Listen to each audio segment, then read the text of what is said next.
Hello and welcome back to Married in a Year. I'm so excited. We're 6 episodes to the end of season 1. Today we're covering the list. Every time we have a singles event or program, whatever it is that you're attending, you've heard people talk about your list. Some people always ask, what do you mean by my list? The list, your list, whatever is named, is a conscious or unconscious list of the things you want from your person.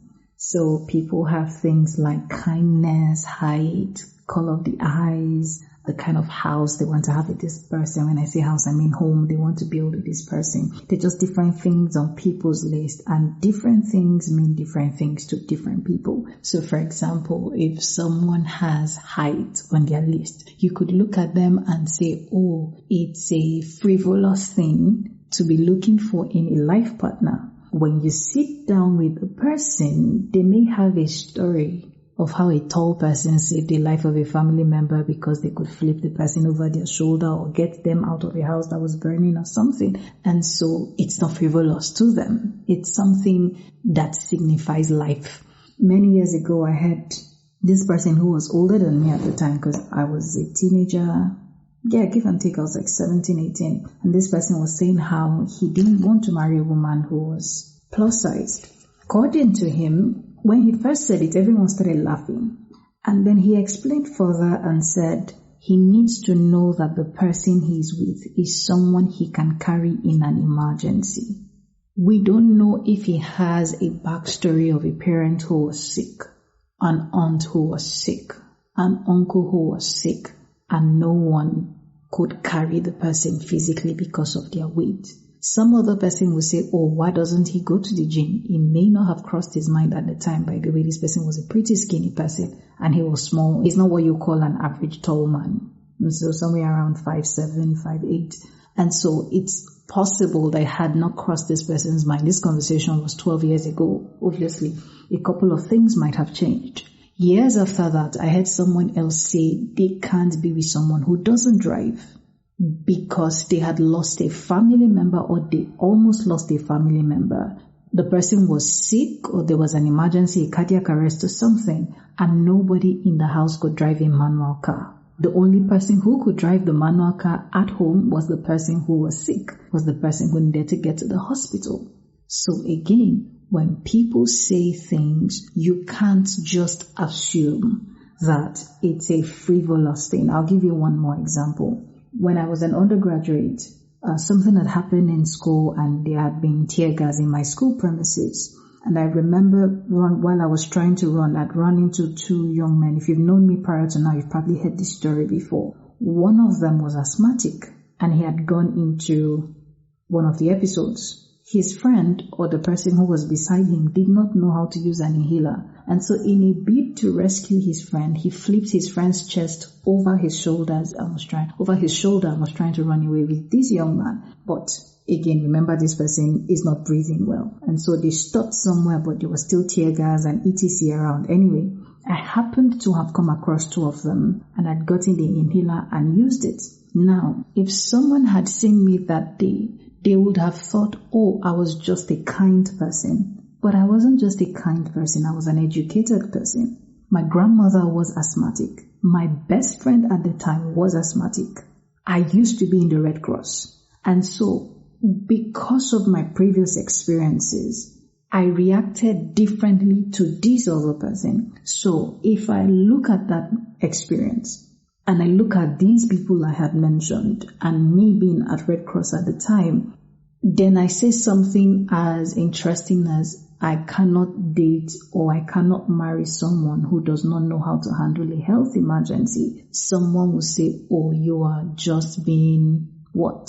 They are going to put a title on it. For many years, I didn't like people who drank Coke. If you drink Coke, I've seen you drink Coke 3-4 times. You don't even get to be in my inner circle.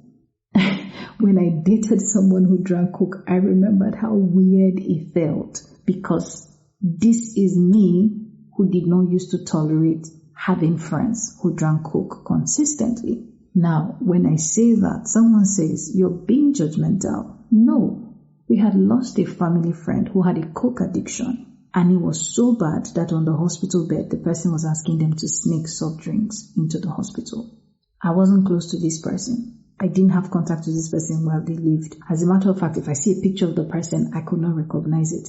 But what stood out to me during the period of that person's grief was that someone who was really close to them, a family member, was a close friend of my parents. And so their behavior stressed out their family member. Their family member stressed out my parents. And it got on my own nerves. Because when my parents were stressed, I experienced something. My parents weren't shouting or anything. It's just the weariness and the frustration of a loved one being sick. On account of that, every time someone was careless with their health, I considered the person a moving time bomb who didn't care about me. Therefore, their harming themselves was equivalent to harming me, because if something happened to them and they had to take care of their health, I would be required to pause mine to take care of them. Do health emergencies come up? Yes, but I didn't want to be around someone who was deliberately self-sabotaging. Why did I give you this many examples? Because I need you to know that your lists mean deeper things than just things you want to tick off. It's beyond the color of the person's eyes or just the person's height. List as significant things to the trajectory of your life, that every time you make a list or the list you have presently, you made it because you thought it would change the quality of your life. It would improve the quality of your life. It would adjust the quality of your life. It would sustain the quality of your life. Therefore, a list is not a frivolous thing. I took the last 6 to 7 minutes debunking that lists are frivolous things, because in church communities and in Christian circles, we've spent so much time tearing down people's lists, tearing down why people have lists, making them feel as if God will not provide what they want, because we are scared that what they want may not be available, or we've never seen it. So we make people feel as if they are mad. The author of Psychology of Money said, I think in the chapter 1 of the book, nobody's crazy. If there is anything being in the wellness space has taught me the last 10 years, it's that nobody's crazy. And I'm saying this to you in case you've been feeling crazy. You are not crazy. Do people have unrealistic lists? Yes. What is an unrealistic list? It is when you put together the best part of everyone and want one person to be it. Because for every person you've seen something you liked about, you also saw something you didn't like. There is nobody that is completely sweet as ice cream. No, there's nobody who is always the best part of everything. Therefore, they have flaws and downsides.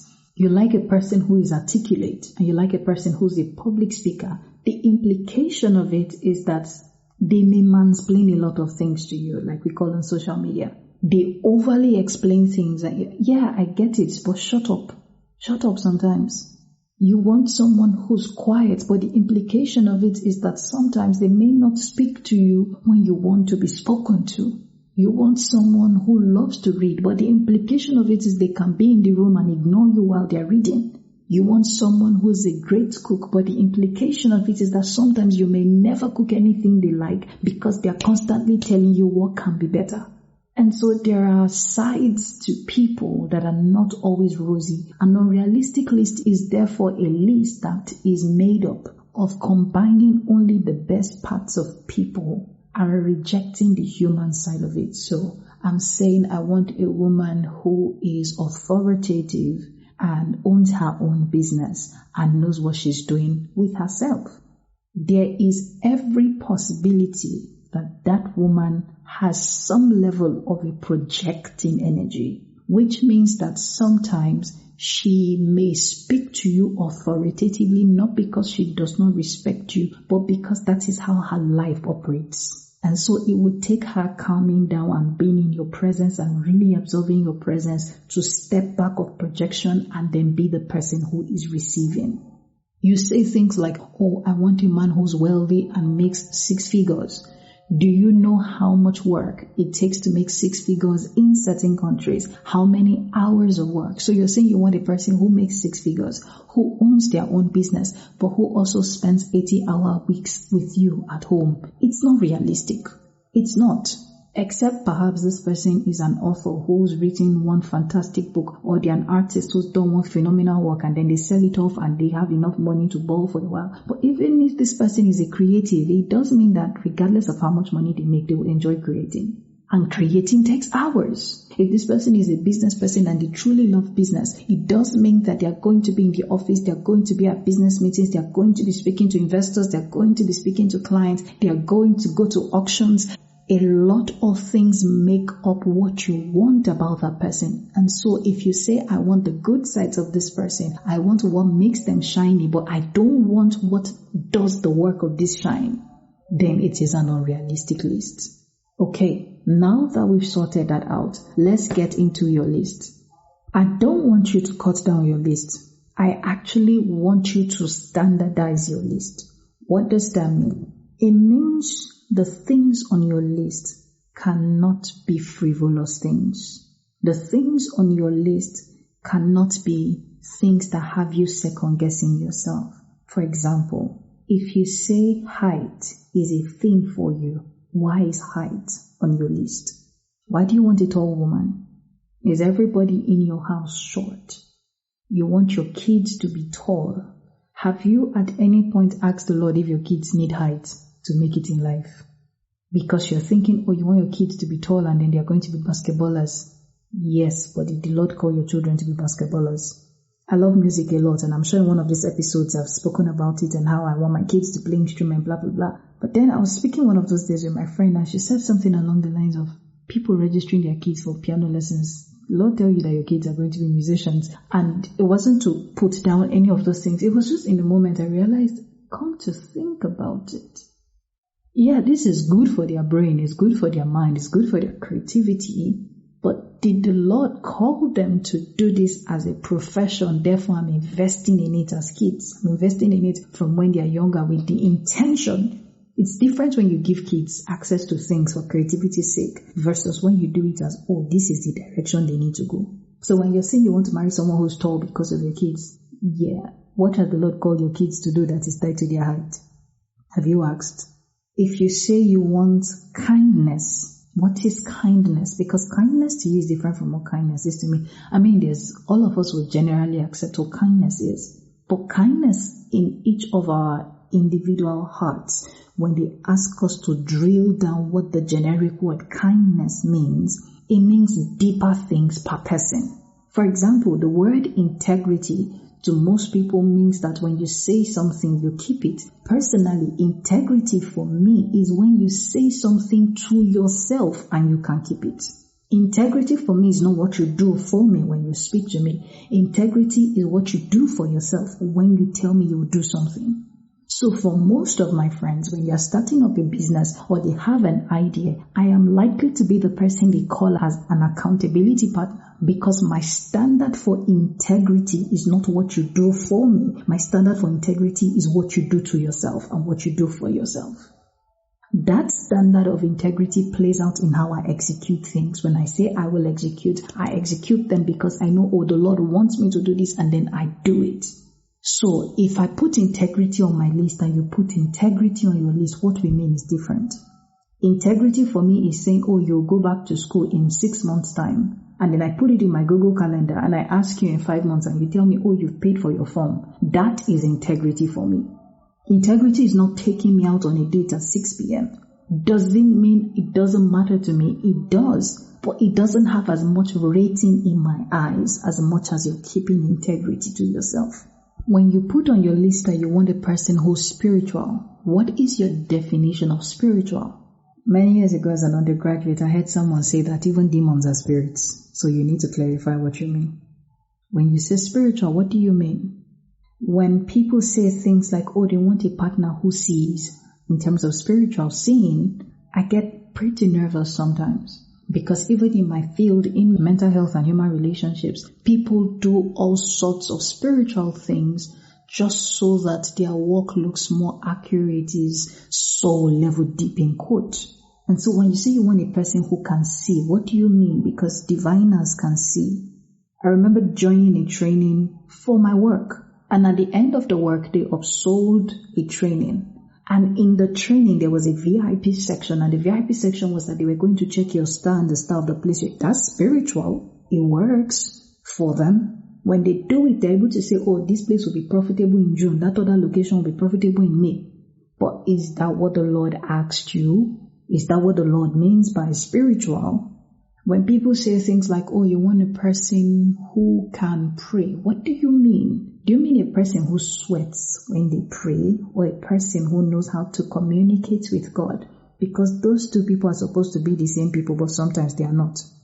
I know someone in whose house you will stay for the entire week and not hear this person praying around as much.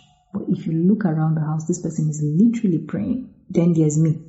There's me who's quiet for hours at a time, then I burst out in tongues and then I go back and then So what do you mean when you say you want a person who prays? Do you want a person who prays with a microphone or the person who prays in the house? What is on your list? What is the significance of what you have on your list? Why does that thing exist on your list? If I come to you, can I negotiate what is on your list? And guess what? The longer your list is, the more likely you have frivolous things on it. Now, it's okay to have a descriptive list that you bring before the Lord because the Lord likes highly specific things. So I can come to the Lord and say, Lord, I want a person who is this height and this person who has this color of these eyes and a person who prays like this and a person who schooled in this university and a person who does this and a person who does that. When I come to the Lord with those things, remember we've spoken about your will versus the Lord's will. You need to be willing to contend with the Lord to find which exact ones on that list are the things that are specific to the will of God for you. On my call list, everybody who knows me knows what's on my call list. They're just 3 words: spiritual, smart, and sexy. Those are the only things. As a matter of fact, those were my personal values as a human being. Then it became the values I began to teach people when I used to have this podcast called Diary of a Sex Therapist. And then that evolved into my ministry or destination. And it became the standard for the house. Because I did pray through it and the Lord was saying, we're bringing this out. By the way, that was what gave birth to single Christians meeting their person, because we went through spiritual, smart, and sexy and we found out many people didn't know how to show off the relational and social side of them. They didn't know how to be visible in that way. But before it ever became a list I wanted for a husband, before it ever became a value system I taught other people, before it ever became a thing I could defend by scriptures, before it ever became something I said publicly, it was my personal value. Therefore, I have not requested anything from you that I do not have. I have not requested anything from a person that I have not handled with the Lord. I remember telling my friend that, I thought so person was taller, and she looked at me and said, where's your own height? Where's the remaining of your height? We both laughed about it. That, for me, is auxiliary lists. And when I say auxiliary list, it's not the most important thing. My definition of smart is not just someone who does something in an industry I don't do something in. For some people, that is smart. If they meet someone who knows something that they don't know jack about, they are deeply impressed. Smart for me many times is not necessarily that. And so that same list, spiritual, smart, and sexy, if we are 20 in this room and I pass those 3 words around, they mean different things. So today, your work, your assignment for today's podcast is to actually write out your list. Don't just leave it in your mind. Write it out and then bring that list into prayer and say, Lord, these things are what I've been looking for in the dating market. And because I've been looking for these things, I have not found it.